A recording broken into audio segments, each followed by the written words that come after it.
Well, good morning, friends, and welcome to my channel. I decided that I would share a few days in my life with you during this last week. We've had crazy weather and so many things happening, and it was just quite a week. And so this morning, as I was having my Bible time and I read my books and plan my day, I was also very thankful that we're now on the other side of this storm.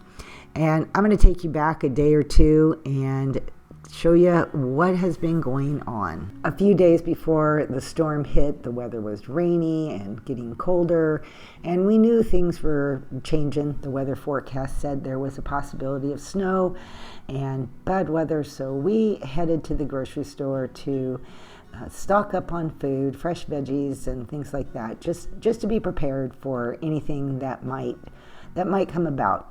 And, after that, I just kind of snuggled into my regular routines and decided that I would get some food prepped ahead of time. I had some chicken legs and chicken thighs and breast meat that I'd wanted to turn into stock to use.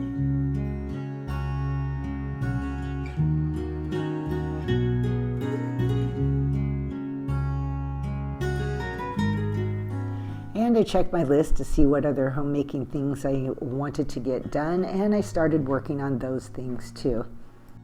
I've learned over the years that really the best way to deal with this season and this time of year is just to stay busy, doing all the things that make my house a home and keep things running smoothly. So it was time to just work on those chores for the day.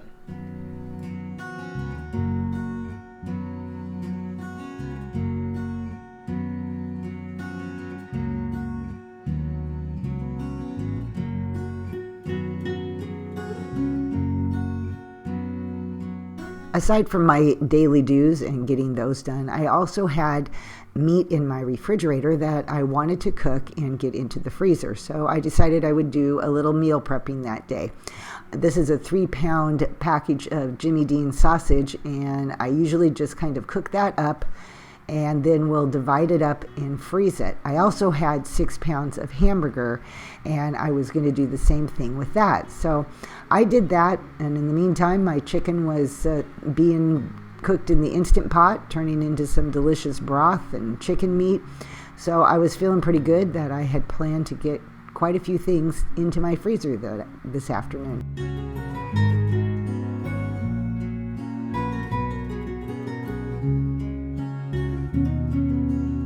While my cooked meat was cooling, I was also going to deal with about a half of a lasagna there. So we had already been eating it for 2 nights, so this would have been night 3. So I put that on a plate, what we would eat that night, and decided to freeze the last part of it so that I could have it for a meal at another time. So I wrapped that up in some foil and put that in the freezer.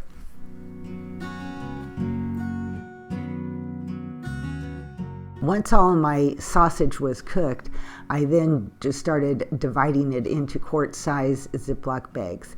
So that way, if I can just kind of evenly divide it into the bags, I know each bag has approximately a pound.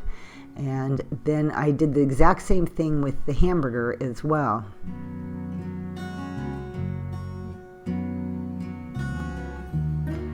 With the hamburger, I knew I would be using some of it for soup within the next couple of days. So instead of putting it into a Ziploc bag, I just put that into the bowl.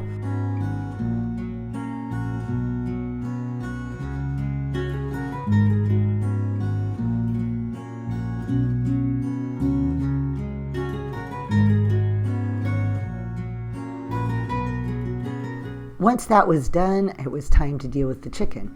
And so I separated the meat and the bones from the broth, and I set that aside to cool down so that I could remove the meat from the bones and cross more things off my list.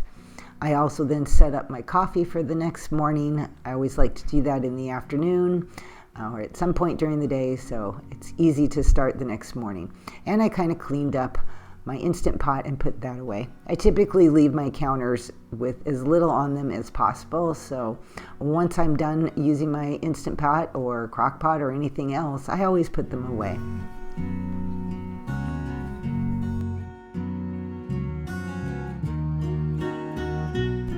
And then it was time to turn my attention to the chicken.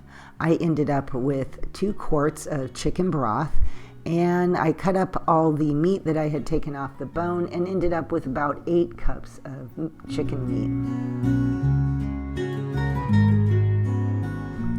In no time at all, I had all my prep work done and felt really good about the day. At that point, it was getting dark, and it was time for me to sit down and work on editing some videos. But the next day was a totally different story. I woke up to the predicted snow and blizzard-like conditions.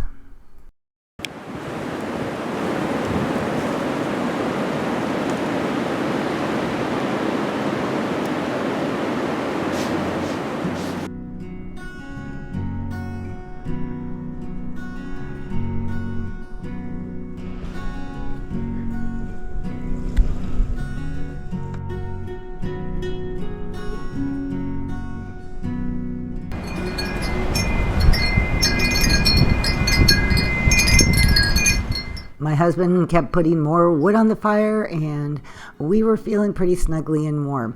I pulled out the chicken broth that I had made the day before, along with the chicken meat, and decided I would make a nice big pot of chicken noodle soup. That sounded to be perfect for a day like today. I also decided that I would get some dinner rolls made. So I got the process started. I added the yeast to my liquid ingredients, and then all of a sudden, the power went out. I went ahead and added the chicken meat to my soup because the soup was still hot on the stove, and I decided I better add a little bit of flour to the bread and kind of mix that up. While I was doing that, my husband got the generator going, and I was able to at least finish making the dough. But I knew I was going to have to put it into the refrigerator because the generator is good at keeping lights going, keeping our internet going, and keeping us with running refrigerators and freezers and things like that, but it cannot run an oven. So I wasn't going to be able to bake them until the power came back on. And quite honestly, at that point, I had no idea when the power would come back on. We're pretty good with situations like this because we have a water system that is gravity fed. Our wood furnace has copper pipe that my husband ran through it that is connected to our hot water heater, so we will continue to have hot water. But my daughter and her family, that was not the case. They suddenly had no heat and no water, and with it being about 8 to 10 degrees outside, that was just not a great situation. So they did come and hang out with us, and were able to at least stay warm and have some meals. Of course, also their water pipes froze, so they had no water. So right now they're kind of going back and forth getting water for us, and we're still waiting for the warm up. Needless to say, it has been a hectic few days for all of us. However, this morning we did wake up to sunshine and very nice conditions, and it's been nice to know that we are hopefully on the other side, at least, of this storm. And we have another storm predicted as things continue to warm up. But, we're just praying that my daughter's water pipes defrost soon and we can move into normal life again. Anyway, I want to thank you all, ladies, for joining me today and spending these last couple kind of crazy days with me. And I will see you guys all in my next video. Bye-bye.